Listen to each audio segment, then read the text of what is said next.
ma jeceshahay ilaahay inuu raali uu kaa noqdo ma jeceshahay ilaahay inuu macaaga uu noqdo mar walba kuu kaalmeeyo kuu nusreeyo wax walba ood u baahan tahay uu ku siiyo ku hanuuniyo ku jeclaado ku soo dhoweeyo ku toosiyo ma jeceshahay haddaad jeceshahay toddoba astaamaan kuu sheegi uu ilaahay kugu jeclaanayo raalli kaaga noqonayo aad ugu dhowaanaysid waa toddoba sifo inaad ku sugnaatid sifada koobaad waa alixsaan waa inaad fiicnaatid hadalkaagu inuu fiicnaado ficilkaagu inuu fiicnaado cibaadadaadu inay fiicnaato an tacbud allaha kaannaka taraah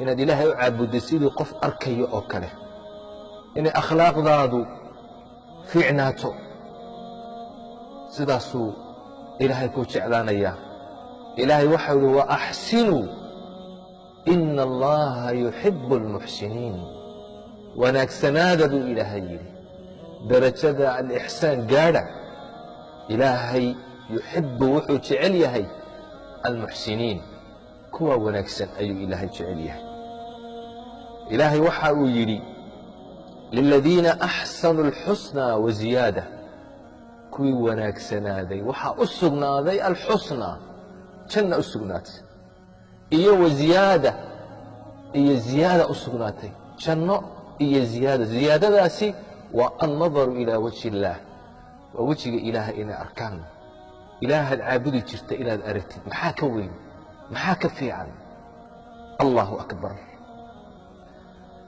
sayidkeennii nebi ciise calayhi الsalaam waxa uu yidhi laysa alixsaanu an tuxsina ilaa man axsana ilayk ixsaanku ma aha wanaaggu inaad wanaajisid qofkii ku wanaajiyey tilka mukaafa'a taa waxaa la yidhaahdaa wanaag oo qofkii u abaalgudday ayaa la yidhaahdaa ixsaanku muxuu yahay waxa uu yidhi an tuxsina ilaa man asaa'a ilayk qofkii ku xumeeyey ood wanaajisid weeyaan waa darajo sare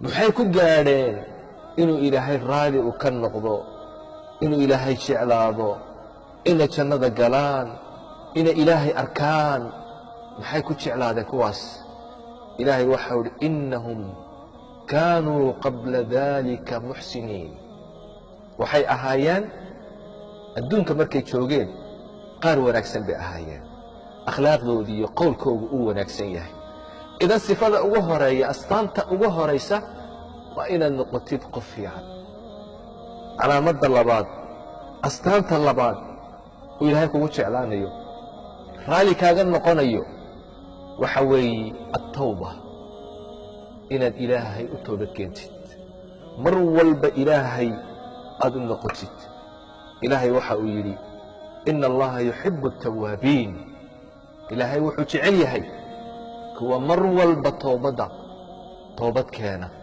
ee ilaahay u noqda ilaahay wuxuu doonayaa inuu toobada kaa aqbalo dembiga inuu kaa meedho ilaahay kugu farxayaa toobadaada markaad ilaahay u soo noqotid ilaahay kugu farxayaa maxaa ka fiican marka inaad ilaahay u noqotid ilaahay u toobad keentid ilaahay ku jeclaanayaa toobaduna waa astaanta labaad oo ilaahay kugu jeclaanayo ta saddexaad ilaahay waxa uu jecel yahay oo kugu jeclaanayaa oo raalli kaaga noqonayaa waa atatahur inaad isdaahir yeeshid qalbigaaga inaad nadiif ka dhigtid jidhkaaga inaad nadiif ka dhigtid dunuubta inaad iska maydhid iyo tahaaradii xisiga ahayd jasadiga ahayd wa hiyaabaka fatahhir ilaahay waxa uu leeyahay wa hiyaabaka fatahhir ilaahay waxa uu jecel yahay kuwaasi isdaahir yeela ayuu ilaahay jecel yahay ina allaha yuxibu altawaabiin wa yuxibu almutatahhiriin kuwa isnadiifta ku dadaala iimaankooga iyo qalbigooga iyo caqligooga iyo jidhkooga intaba nadiifiya nadaafadda ku dadaala taana ilaahay uu jecel yahay ilaahay baad ugu dhowaan raalli buu kaaga noqonayaa. sifada afaraad oo alla kugu jeclaanayo, kugu soo dhowaynayo, darajo sare uu kugu siinayo, ta afaraad oo alla ka cabsi. ilaahay ood ka cabsatid. ilaahay waxa uu leeyahay faina allaha yuxibu almuttaqiin. ilaahay wuxuu jecel yahay kuwa ka cabsada isaga, cadaabkiisa ka cabsada, cuquubadiisa ka cabsada, naartiisa ka cabsada, iska ilaaliya macaasida, daacada ilaahay u orda. kuwaasuu ilaahay jecel yahay. shirkiga iyo xumaanta iyo dunuubta ka fogaada. astaanta shanaad uu ilaahay kugu jeclaanayo, sifadaasi waa asabr, inaad sabir yeelatid.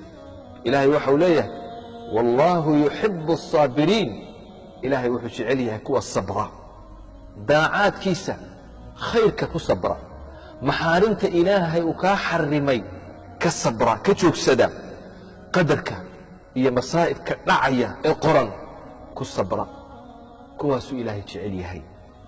ilaahay maxaa ka fiican jannada markuu ilaahay uu ku geeye ee jannada aad geshid ay malaa'igtu kugu soo gasho ay tidhaahdo salaamun calaykum bimaa sabartum fanicma cuqba daar. malaa'igtii baa soo gelaysa min kulli baab, albaabada jannada waxay ku leeyihiin salaamun calaykum, nabadgeliyo korkiina ahaato. jannada maxaad ku gasheen? waa bimaa sabartum, sabirkiinni awgeed.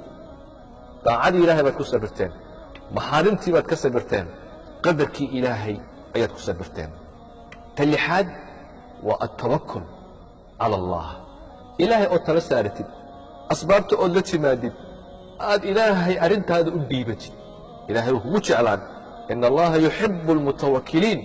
ilaahay wuxuu jecel yahay kuwa tala saarta, arrintooda hagaajiya, dabadeed dadaala, ilna ilaahay tala saarta. maaha asbaabta inaad ka tegtid oo tidhaahdid ilaahay ayaan tala saaranaya. sababta la imo, ilaahayna tala saaro. acqilhaa watawakal. tawakulkuna waa wuxuu ilaahay kugu jeclaanayo. ilaahay muna kugu filnayn.